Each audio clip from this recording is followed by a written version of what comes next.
So I made it and officially won the 2013 Strava Challenge. Durianrider, vegan power for the win. I rode 6,188 kilometers for the month of January to win. Now, I'll put a link down below, you can see it. If you're not registered with Strava, it might not be easy to see, but for those who don't know what I'm talking about, Strava, which is a cool website, they put up a challenge. Who can do the most miles or kilometers in January? Out of 46,000 participants, yours truly, #1 at the end of it all. Now, funnily enough, second and third place, Jack and Daman, nothing personal against these guys, but what they did is they Strava doped. In the midnight hour, they uploaded what's called a manual entry, which means you can just make up a digit in your head. You don't have to verify it with your GPS, and they just uploaded that to try and beat me. So even with people cheating, I still won. 100% of my rides for the month of January were 100% GPS verified. Now, I've got nothing wrong with people manually uploading something for their personal documentation, but when you're in a competition, it's only fair that you 100% GPS verified every single ride, just to keep it honest. If you're going for the top 100, whatever, blah, blah, it's cool. If you're going for the win like Jack and Daman were, and they cheated to get there, or they didn't even get there, because Durianrider still kicked their ass. Vegan power, yeah!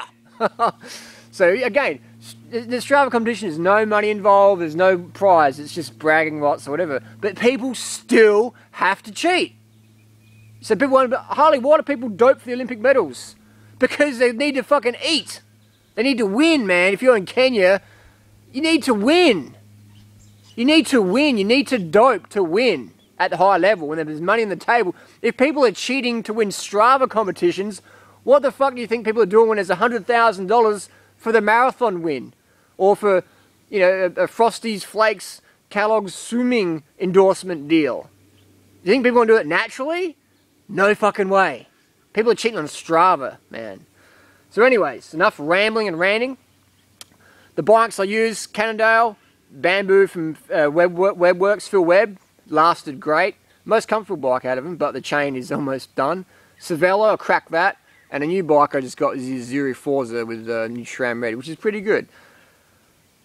Big miles, big Ks, did the math, around 220 hours of cycling in January, around 132,000 calories, which is about 41 pounds of fat I burned. Now people can say, hey, Durianrider, you're looking a bit leaner. You're already fucking pretty lean as it is, but you are extra lean. What was the deal? What did you eat? Now, obviously vegan, because that's what I believe in, that's what works best for me.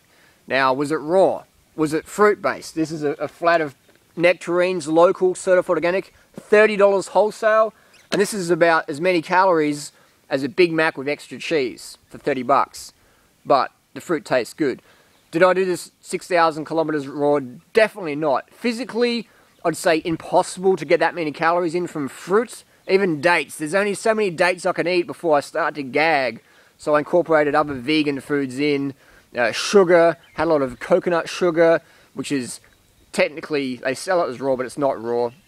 Had some steamed rice even, some nori rolls, vegan sorbets, which are high calorie, high carbohydrate, things that are easy to eat and very stimulating for the appetite. You don't want to have things that don't, like fruit, you can't eat more fruit than you need, but with certain seasoned foods, you can keep going and going and going. But fruit is, when you want to ride 6,000 kilometers, that's not natural, that's not normal. Like, I got so much sun exposure, you can sort of see I'm looking a bit like peeling.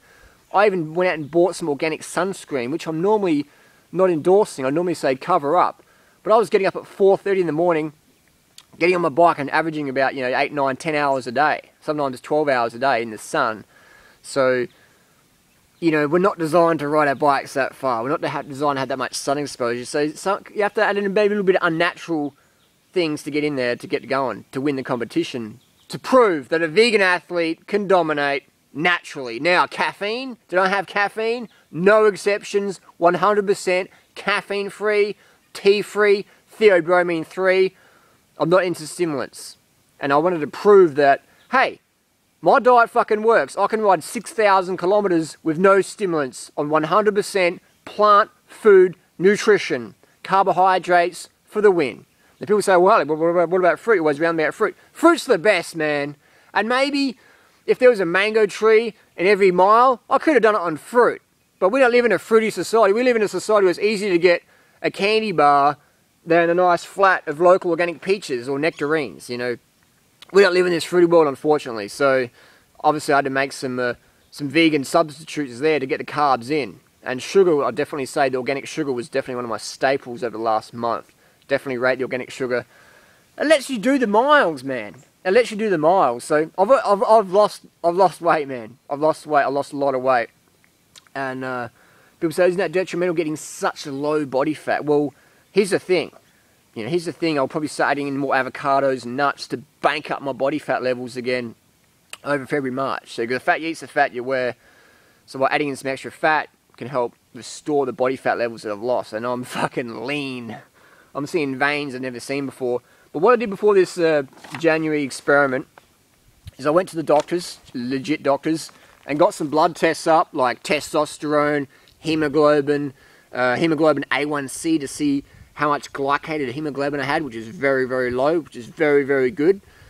What else get done? Got iron done, a lot of, you know, potassium, minerals, elements, stuff like that done, red blood cell count, hematocrit.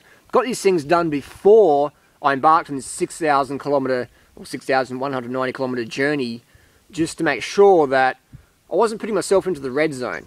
There's no point starting a big month, a big block of training if you're nutritionally deficient or if your body's run down. You're just going to dig yourself into a hole. So I made sure that my body fat levels were good, a little bit higher, because you're going to fucking lose a lot with the, you know, 222 hours of training. I made sure all my hemoglobin, everything was legit, so my immune system wasn't going to be flaking and failing down. And that's the benefit of being a caffeine-free athlete, in that you're using caffeine in training like most people do. You're digging yourself into a hole eventually. It might take a month, a few years, maybe even a decade, but eventually your body's going to go, hey, enough's enough. We can't run on stimulants. You have to get this sleep water sugar in. So just a quick recap on the ride. Just this video, I'm probably, I haven't had much sleep. I've probably sound like a bit of a crazy person. So my normal videos will resume soon. If you got any questions down below, post them down below. If you want to talk about food or training or whatever I did, post it down below and I'll expand on a more in-depth video. Whatever your questions, post them down below. I'll sift through them, and whatever's getting the most popular questions, I'll do a video specific about that one. You can ask me any question. I want to be 100% transparent, nothing hidden. Ask me what you want to ask me.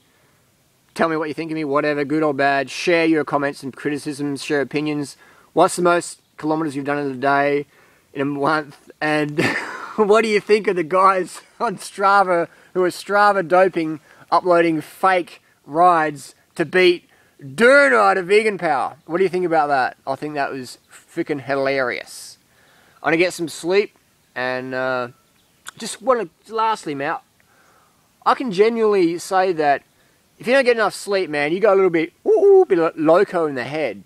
And I felt that last 3 days. I was getting up at 4:30. I was getting a bit late because I had bike problems, breaking bikes and stuff like that.